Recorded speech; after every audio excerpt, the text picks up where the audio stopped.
ओम नमः शिवाय। जय माता रानी। दोस्तों, स्वागत है आपका आपके अपने यूट्यूब चैनल अन्नपूर्णा क्रिएशन में और मैं हूं आपके साथ अभिनंदन तिवारी।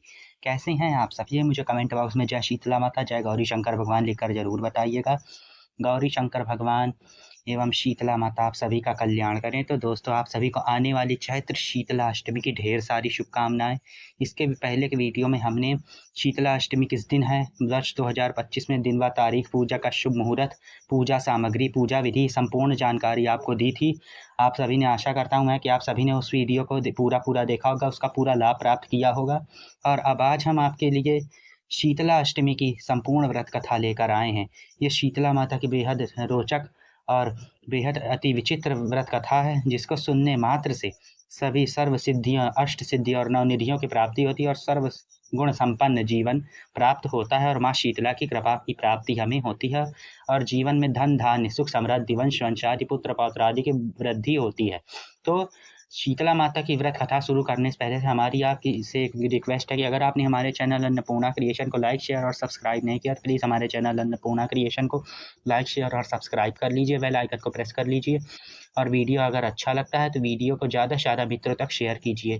तो चलिए हम शीतला माता का जयकारा लगाते हुए शीतला माता की व्रत कथा की शुरुआत करते हैं। बोलो शीतला माता की जय। तो शीतला माता के व्रत की कथा, शीतला अष्टमी व्रत कथा इस प्रकार है कि एक बार शीतला माता ने सोचा कि चलो आज देखूं कि धरती पर मेरी कौन पूजा करता है, मुझे कौन मानता है। यही सोचकर शीतला माता धरती पर राजस्थान के डुंगरी गांव आई और उन्होंने देखा कि इस गांव में मेरा एक भी मंदिर नहीं है और ना ही कोई मेरी पूजा होती है। तो शीतला माता गांव की गलियों में घूम रही थीं, तभी एक मकान के ऊपर से एक स्त्री ने चावल का उबलता हुआ माड़ नीचे सड़क पर फेंका और वह उबलता हुआ माड़ भगवती शीतला माता के शरीर पर जा गिरा, जिससे शीतला माता के शरीर में कफोले छाले पड़ गए। शीतला माता के पूरे शरीर में जलन होने लगी। शीतला माता गांव में इधर उधर भाग भाग के चिल्लाने लगी और उन्होंने सोचा चलो भक्तों की परीक्षा लूं, देखती हूँ कौन मेरी सेवा करता है। इधर उधर गांव में शीतला माता चिल्ला के भागने लगी और कहने लगी कि अरे मैं जल गई, मेरा शरीर तप रहा है, मैं जल रहा है, कोई मेरी सहायता करो। लेकिन उस गांव ने किसी ने भी शीतला माता की सहायता नहीं करी। वहीं अपने घर के बाहर एक कुम्हारन महिला बैठी थी और वो मिट्टी के घड़े बना रही थी। उस कुम्हारन ने देखा कि अरे यह बूढ़ी माई तो बहुत जल गई हैं, इनके पूरे शरीर में तपन है, इनके अंततः इनके संकट को दूर करना चाहिए। इसके पूरे शरीर में तपन है, इसके पूरे शरीर में कफोले पड़ गए हैं, यह तपन सहन नहीं कर पा रही हैं। तब उस कुम्हारन ने सोचा कि अंततः मुझे इनका संकट दूर करना चाहिए। तब उस कुम्हारन ने मिट्टी के हाथ को जल्दी से पानी से धोकर बूढ़ी माई को बुलाया और कहा कि हे बूढ़ी माई, आ तू यहाँ आकर बैठ जा, मैं तेरे शरीर के ऊपर ठंडा पानी डालती हूँ।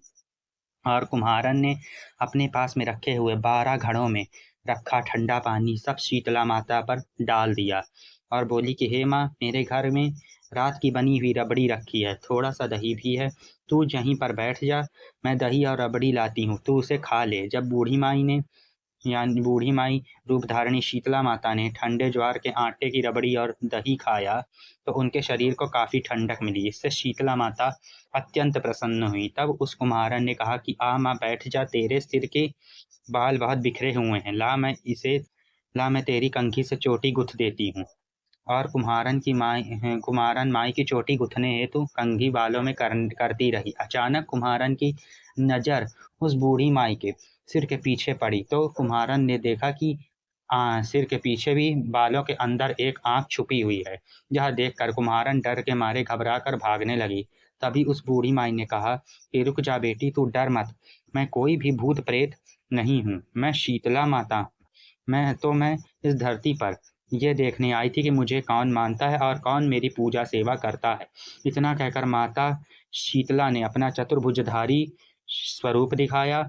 उनके कानों में कुंडल झिलमिला रहे थे, माथे पर चंद्रमा सा मुकुट सुशोभित था, स्वर्ण मुकुट धारण किए हुए थी और हाँ सोने के आभूषण उन्होंने पहने हुए थे। वो गर्दभ पर विराजमान थी। लाल रंग की रेशमी साड़ी धारण करते हुए माता के चेहरे पर अत्यंत तेज था, चेहरे पर कांति थी माथे पर बेंदी शोभा पा रही थी, होठों में लाली थी और एक हाथ में दाहिनी ओर का ऊपर वाले हाथ में झाड़ू, नीचे वाले हाथ में जल से भरा हुआ कलश और बाईं ओर के ऊपर वाले हाथ में नीम के पत्ते और बाईं ओर के नीचे वाले हाथ में उन्होंने सूप धारण किया हुआ था।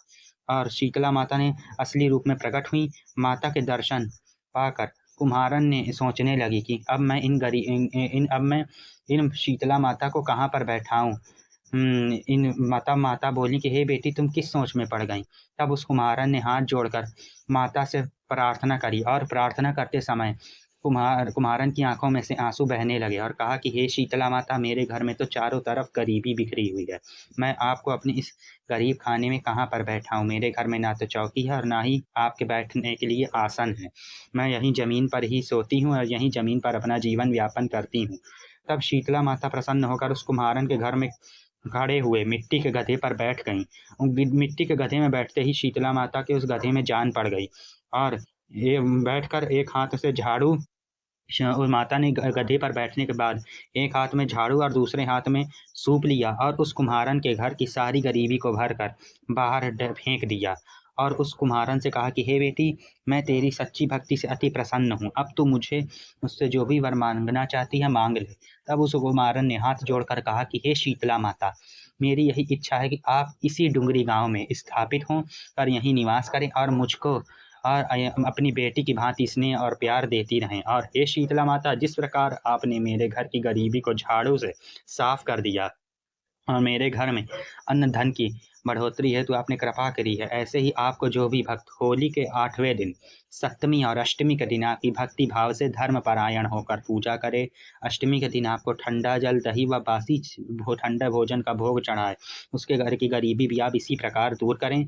और जो महिला सुहागन महिला आपकी पूजा करे उसका सुहाग अखंड रखना, उसकी गोद हमेशा भरी रखना, उनकी संतानों को दीर्घायु देना। साथ ही जो पुरुष शीतला अष्टमी के दिन नाई के यहाँ बाल न कटवाए, धोबी के यहाँ कपड़े धुलने ना डाले और नारियल की भेंट चढ़ाकर आपको मटके से ठंडा जल चढ़ाकर आपका पूजन करे और आप पर फूल चढ़ाकर बासी भोजन चढ़ाए,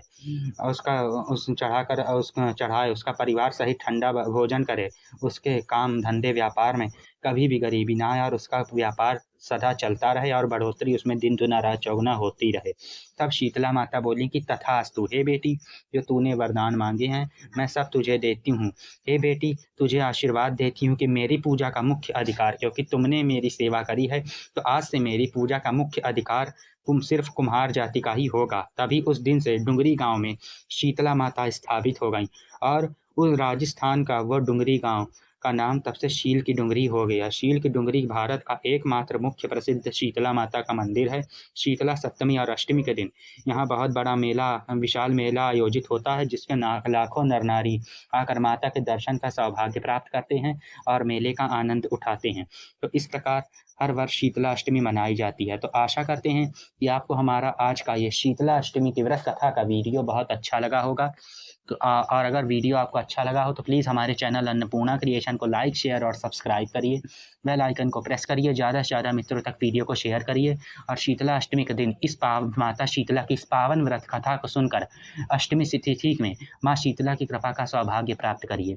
तो आगे मिलेंगे आपसे हम नेक्स्ट वीडियो यानी चैत्र नवरात्रि में कलश स्थापना की पूजा विधि और माता के संपूर्ण नवरात्रि के पूजन सामग्री का संपूर्ण वीडियो हम आपको देंगे। तो आगे आने वाले वीडियो का आप लाभ उठा सकें, इसके लिए हमारे चैनल अन्नपूर्णा क्रिएशन को लाइक, शेयर और सब्सक्राइब कर लीजिए। बेल आइकन को प्रेस कर लीजिए, ज़्यादा से ज़्यादा मित्रों तक वीडियो को शेयर करिए ताकि आप तक वीडियो का नोटिफिकेशन सबसे पहले पहुँचे और आप वीडियो का पूरा लाभ उठा सकें और जितने भी मित्र हैं सब हमारे इस वीडियो का पूरा लाभ पा सकें। तो आगे मिलेंगे आपसे नेक्स्ट वीडियो में, तब तक के लिए जय माता रानी, ओम नमः शिवाय, जय गौरी शंकर भगवान, बोलो शीतला माता की जय।